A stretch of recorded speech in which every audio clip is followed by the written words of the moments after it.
Hello, my loves, and welcome back to Along This Spiritual Journey. So, my advice, remain still.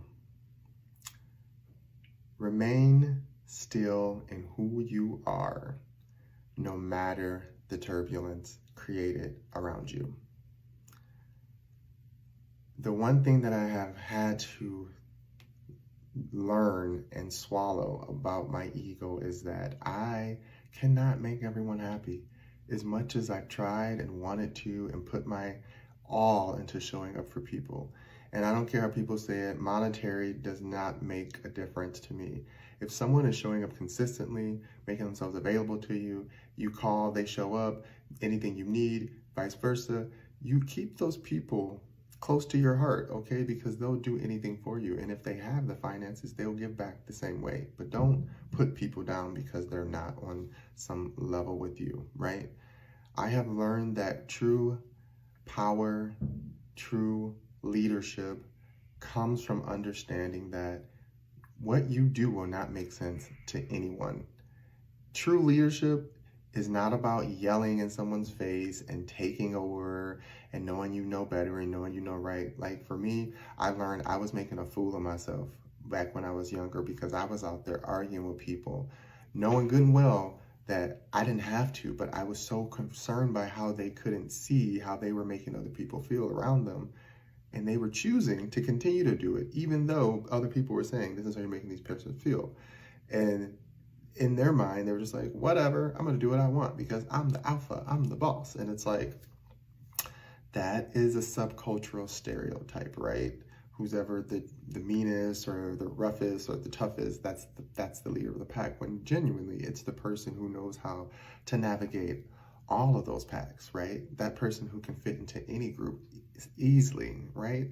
That's the true leader because that person knows if I need to survive, I need to be able to fit in with everyone because they all have their own set of ideologies, but clearly they don't recognize that there's still one conscious species, one same group of people, same group of animals, whatever you want to say, that they all hurdle together to feel safe, but they still have a parameter around them that's exposed, right? Sometimes we get stuck in that condensity of everyone and everything, it feels safe because everyone around us is agreeing. And when you look around and we're just a speck in the universe and everything around you is just moving and operating and it seems bigger than you, then yeah, it's easy to lose yourself and not believe that you're strong enough to be a leader.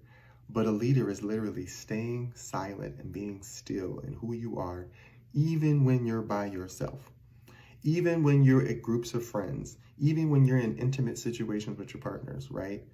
I don't care how much people try to drag it out of you. I don't care how much of your triggers from your past are still lingering.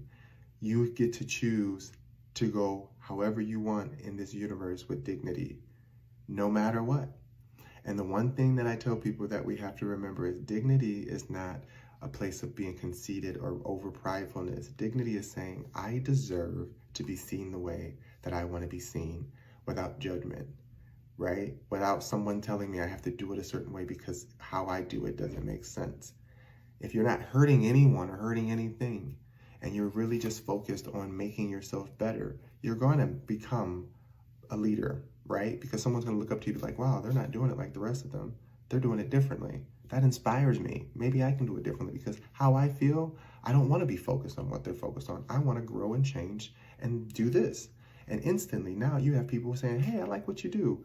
How'd you get to that? And then they start saying, I'm going to try that out too. And then they share it and they experience it. And it's literally, I always see that analogy of the ink, well or whatever, and you drop it into water and that pure, clean water, you drop that little dot of black and everything just turns black. That's literally how we affect each other. And we have a dualistic perspective to it. We can either use it for good or we can use it for bad. Interchangeably, they dwell in both of us. No one is always happy, just like no one is always bad. Everyone has a sense of balance, but how you choose to project it to the world is your choice, right? If you're always mad, you're probably going to be a lot more sensitive on the outside, which means reactive, always feeling the need to prove something, always needing to respond, versus if you are more, a leader inside and you know that I don't need to show that. If you're a little more tougher, and I have to say tougher because you got to get beat up a little bit. You got to go through some roughness to get tough. Sorry, you don't get tough just existing. Unfortunately, you got to be pushed off a couple hills and thrown across the wall, thrown down the riverbank.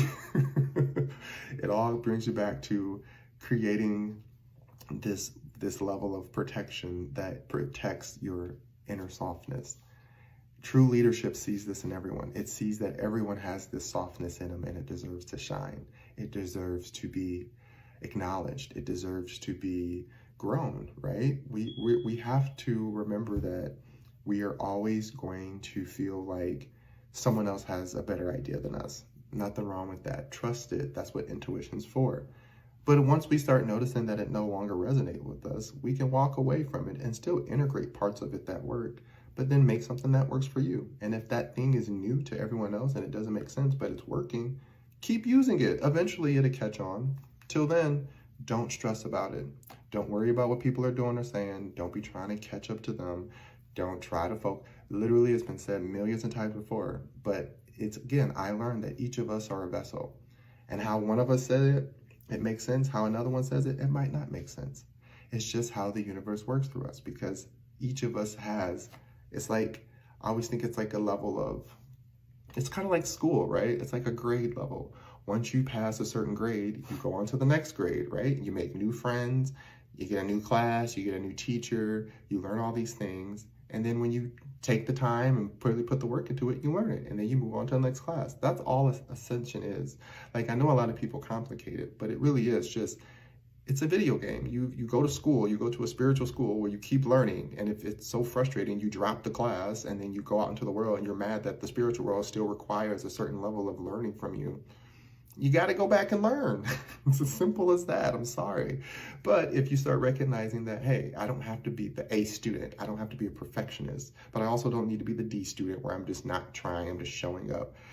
Put a little effort in, be somewhere in the middle. As long as you're showing up to class and you're working out the issues in your life and how they need to, and you're being present for yourself and others, that's a leader. You don't have to do anything extra. Just keep being true to yourself. Be authentically true to yourself, no matter how much resistance comes against you in the world. Because I tell you, it's not easy. But baby, you're going to have to know how, your retreat game going to have to be swift and good. Because when it's time to go, I'm gone, I'm off the grid. Those who get it, and they'll still be around. Those who don't, they won't. But make sure that you're always reminding yourself that still reach out to people, still remain a part of a tribe, still be consistent with the people you love, but let them know, hey, I need to take this time for me. Because that's what leadership is about. It's knowing that you have to know how to walk away from all the problems happening, create a solution, and then come back and implement it. Because if you're all just standing in the problem and we're all just standing in the issues, nothing ever gets done. I'm not saying I'm perfect. I'm not saying I know what to do. I'm saying it starts with healing ourselves. And as we heal ourselves, we'll start getting better ideas on how to actually implement change, which is what we all want, right? I love you.